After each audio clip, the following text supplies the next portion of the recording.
السلام علیکم ناظرین اگلے روز یا 2 روز بعد کا واقعہ ہے کہ رومی فوج کا ایک دستہ شہر سے باہر نکلا۔ اس دستے کی نفری بھی کوئی زیادہ نہیں تھی، لیکن اس سے پہلے جتنی نفری باہر آ کر واپس چلی جاتی تھی اس سے اس دستے کی نفری زیادہ تھی۔ تاریخ میں اس دستے کی نفری کا کوئی واضح ذکر نہیں، 1-2 اشاروں سے کچھ پتہ چلتا ہے کہ 1000 کے لگ بھگ تھی۔ اس دستے کے کمانڈر نے مسلمانوں کو للکارا۔ سپہ سالار عمرو بن عاص نے اس دستے جتنی نفری آگے کی، لیکن صاف نظر آ رہا تھا کہ رومیوں کا انداز وہی پہلے والا ہے کہ وہ لڑنے کی بجائے مجاہدین کا مذاق اڑانا چاہتے ہیں۔ میں اپنا ایک بہادر آگے کرتا ہوں، رومیوں کے کمانڈر نے للکار کر کہا۔ تم اس کے مقابلے کے لیے اپنا کوئی بہادر آگے کرو۔ کھلی لڑائی سے پہلے ذاتی مقابلے اس دور کی لڑائیوں کا ایک رواج تھا۔ مجاہدین کے سالار مسلمہ بن مخلد نے اپنے گھوڑے کو ایڑ لگائی اور آگے چلے گئے۔ ادھر سے ایک قوی ہیکل رومی گھوڑے پر سوار پہلے ہی دونوں طرف کی فوجوں کے درمیان پہنچ چکا تھا۔ ناظرین، تاریخ شہادت دیتی ہے کہ مسلمہ بن مخلد بہادری کے کارناموں میں بہت ہی مشہور تھے۔ وہ اس رومی کے مقابلے کو آگے بڑھے۔ دونوں کے پاس برچیاں تھیں اور وہ ایک دوسرے کو گھوڑے سے گرانے کی کوشش کر رہے تھے۔ دونوں وار کرتے بھی تھے اور وار بچاتے بھی تھے۔ پھر یوں ہوا کہ رومی بڑی ہی تیزی سے آیا۔ یوں معلوم ہوتا تھا کہ دونوں کے گھوڑے آمنے سامنے سے ایک دوسرے سے ٹکرا جائیں گے۔ رومی نے طاقت سے برچھی کا وار کیا جو مسلمہ نے بچا لیا، لیکن رومی کا گھوڑا مسلمہ کے گھوڑے کے پہلو سے اتنے قریب سے گزرا کہ مسلمہ نے آگے جھک کر برچھی کا وار تو بچا لیا، لیکن رومی نے اپنے کندھے سے اتنی زور سے دھکا دیا کہ مسلمہ گھوڑے سے نیچے آ پڑے اور ان کے ہاتھ سے برچھی چھوٹ گئی۔ رومی نے ذرا ہی آگے جا کر گھوڑا روکا، بڑی تیزی سے موڑا اور مسلمہ کی طرف گھوڑا دوڑا دیا۔ صاف پتہ چلتا تھا کہ مسلمہ جو اٹھ ہی رہے تھے رومی کی برچھی کا شکار ہو جائیں گے، لیکن انہوں نے اپنے گھوڑے کے پہلو کی ایک طرف ہو کر وار بیکار کر دیا۔ مسلمہ نے گھوڑے پر سوار ہونے کے لیے رکاب میں پاؤں رکھا تو رومی پھر واپس آیا، اور اب کہ تو اس کا گھوڑا بہت ہی تیز تھا۔ اس نے مسلمہ کو گھوڑے پر سوار ہونے کی مہلت نہ دی اور برچھی بلند کر کے پوری طاقت سے ماری۔ مسلمہ نے رکاب سے پاؤں نکالا اور بیٹھ گئے۔ اس طرح رومی کی برچھی انہیں لگنے کی بجائے گھوڑے کے پہلو پر لگی اور گھوڑا بھاگ اٹھا۔ مسلمہ اب پیادہ ہو گئے۔ مسلمہ کی برچھی یہ وار بچاتے ایک بار پھر گر پڑی تھی۔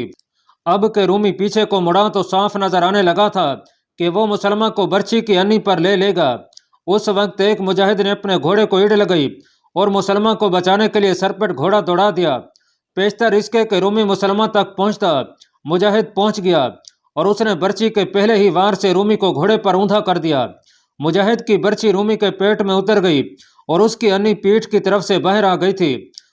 مسلمہ اٹھے اور ندامت کے سے عالم میں اپنے لشکر میں واپس آ گئے۔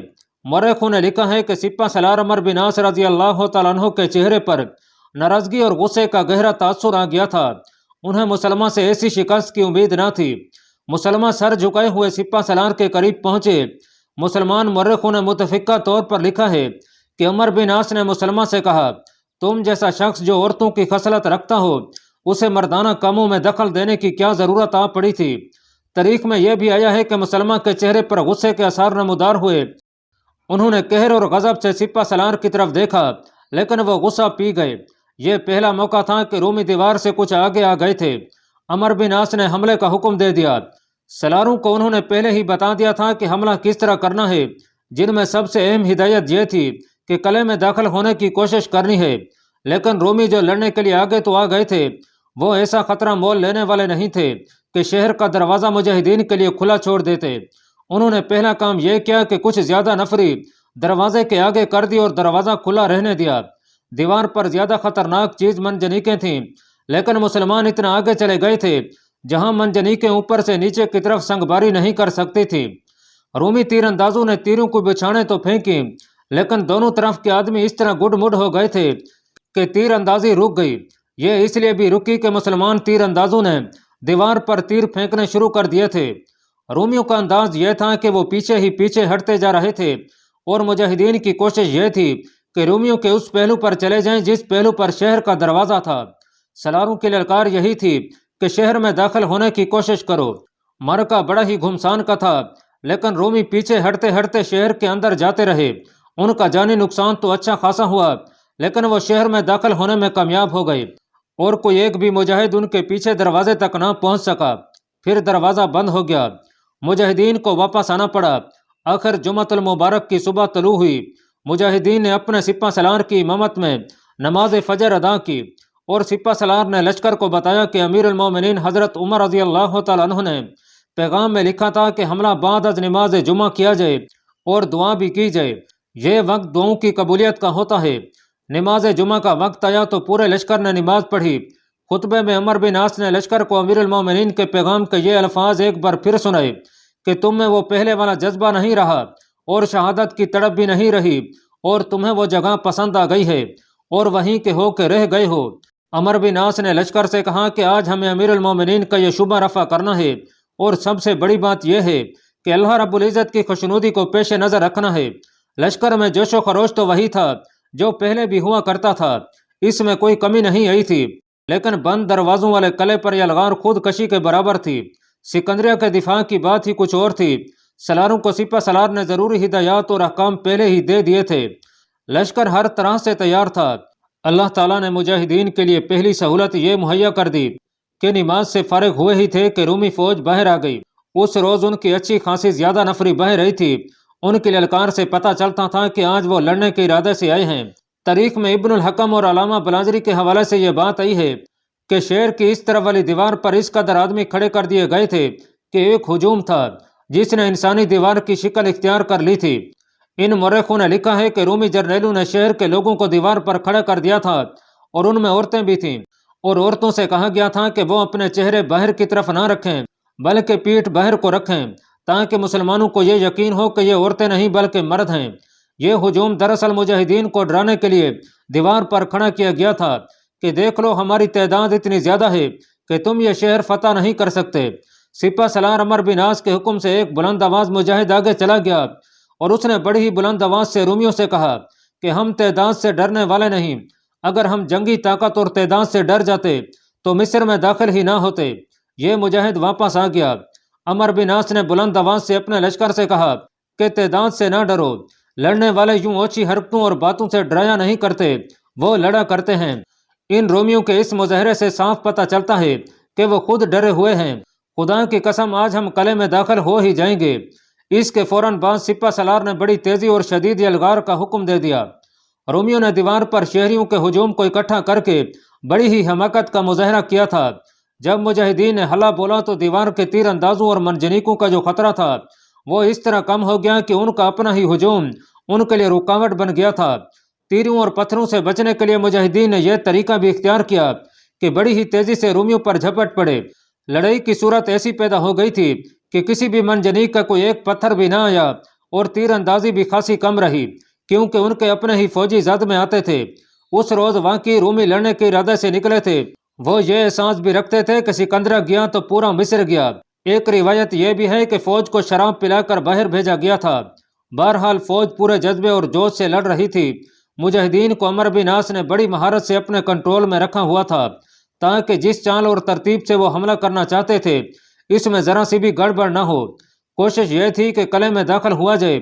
اس کا مجاہدین کو خاصا تجربہ حاصل ہو چکا تھا۔ مجاہدین کا زیادہ دباؤ رومیوں کے اس پہلو پر تھا جس پہلو پر صدر دروازہ تھا۔ دروازے تو اور بھی تھے لیکن ابھی رومی فوج ان کے آگے حائل تھی۔ عمر بن عاص نے دوسرے پہلو پر حملہ کروا دیا۔ اس طرح رومی پہلو کی طرف سے سکڑتے گئے اور ایک گھنے ہجوم کی صورت اختیار کر گئے۔ ان کے پیادے گھڑ سواروں کی لپیٹ میں آنے لگے اور ان میں جو گر پڑتا تھا وہ گھوڑوں کے قدموں تلے کچلا جاتا تھا۔